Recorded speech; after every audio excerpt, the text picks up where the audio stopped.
Hello, and welcome to the Thermodynamics of 3D Printing. I'm Kai Clifford, and I'm going to be taking you through a quick overview of 3D printing through a thermodynamics lens.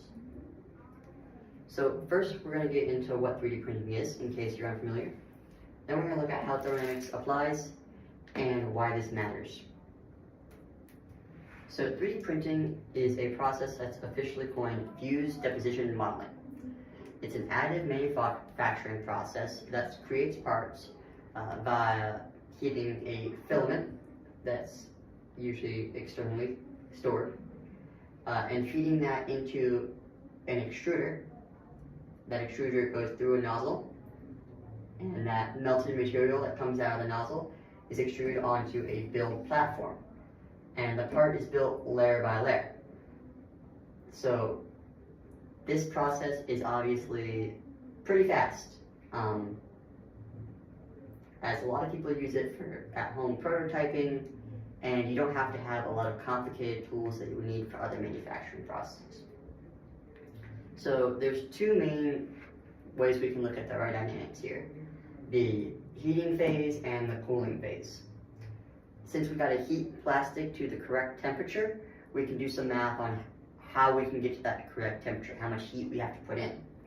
And since we need to cool the plastic to the right temperature, we can look at how much entropy is being generated while it's cooling, or how the different temperatures of air might affect how fast it will cool. So looking at the heating phase, let's apply the first law. Let's say we want to know how much heat we need to put in to reach that glass transition phase, T up here, T2.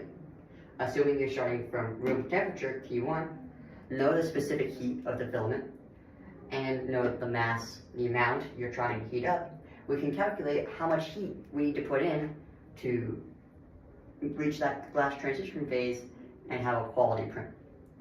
Now, those glass transition phases have been experimentally determined, and lucky for makers, there are standards all over the internet for whatever filament you're using. Now let's look at the cooling phase. We can look at entropy here. Imagine a small area on the surface of the print after it's been extruded. The boundary between the plastic and the air. How much entropy is generated as it cools? This equation could tell you it as long as you knew the temperatures of the plastic and the temperatures of the air, as we're going to use them as our hot and cold reservoirs in this model. As well, you'd also need to know the amount of mass and the amount of entropy it's carrying with it, in and out, to get that generated entropy here. Now let's sneak in a little bit of fluid dynamics. We can use this equation to show how we can get trade-offs in 3D printing. So since pressure plus 1/2 density times velocity squared plus density times gravity times height is equal to a constant, we can see how we can get trade-offs between pressure and velocity. How we do this is knowing that 3D printing, we can use lots of different nozzle sizes, typically 0.2 millimeters, 0.4 millimeters, and 0.8 millimeters. So let's say we went from a 0.2 millimeter nozzle to a 0.8 millimeter nozzle. We're increasing the area, so therefore we're decreasing the pressure. Now, we're using a constant force here because the extruder only applies one constant force, one speed. So we know that our pressure is going to decrease. Now, if our pressure decreases, and since it's 3D printing, there's not much change in height, this is about 0, and our density isn't changing either, our velocity is going to have to increase. So we can see this relationship between nozzle size and flow rates, basically how fast you can actually print. Now, why does this actually matter? Usually, it's about quality. Having filaments extruded at the right temperature and cooled to the right temperature can create parts that look nice. They don't have warping, they don't have stringing, they don't have blobbing, stuff that a lot of 3D prints suffer from if your printer isn't tuned right. So these equations let us calculate what heat we want and at what speed we want to do them, assuming you can put them into rate form. The other thing that's really important here is efficiency. 3D printing is becoming a more popular and reliable manufacturing technique. So much so that people are opening up print farms like we see here. So knowing how efficient your printers are can tell you how much energy you're wasting, how much you're paying for something you're not actually using. So let's do a real world equation real quick. We need to put our first equation into rate form so we can get the power in Q dot. But first we're going to need some information about the materials. So we're going to use PLA for our example. We know its specific heat, its density, and then we have our printer settings. Print speed, diameter of the filament, layer height, nozzle diameter, the extrusion temp, let's use 210 for PLA, 210 degrees Celsius, and the room temperature, let's say 25 degrees Celsius. Let's plug it into our equation. Now, obviously we need a mass flow rate. To get that, we're going to need to calculate a volume flow rate from our layer height, our nozzle diameter, and our print speed. Plugging it all in, we get 1.6 times 10 to the negative 8 meters cubed per second. Multiplying that by the density to get our mass flow rate, we get 2 times 10 to the negative 5 kilograms per second.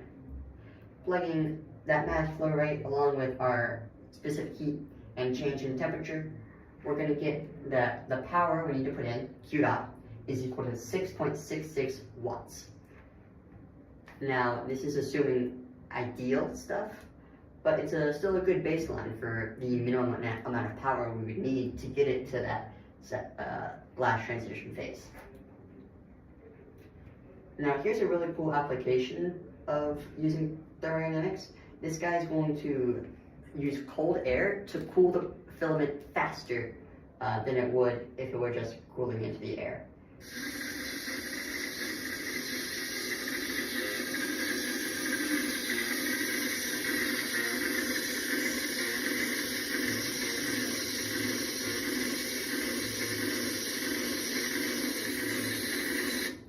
So you can see he's using some compressed air or maybe a liquid here to cool this air around the benchy, which is a 3D printing benchmark.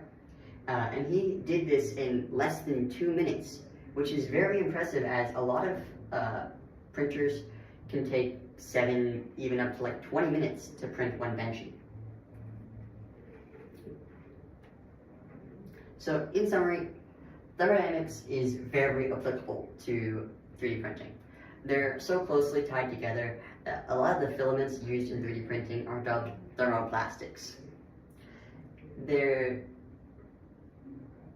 Thermodynamics is a great way to see how heat moves, and in 3D printing, that's something we need to know. So we can use these mathematical analysis to show that we're reaching the right temperatures, that we're being X amount of efficient. But these equations assume ideals, so with no interference with the outside world. So these equations may not be entirely accurate in the real world. They're a great baseline to see how 3D printing makes trade-offs, like we said, between pressure and velocity. And we can't invent printers without taking into account these laws of thermodynamics. So for the future of 3D printing, that's really important.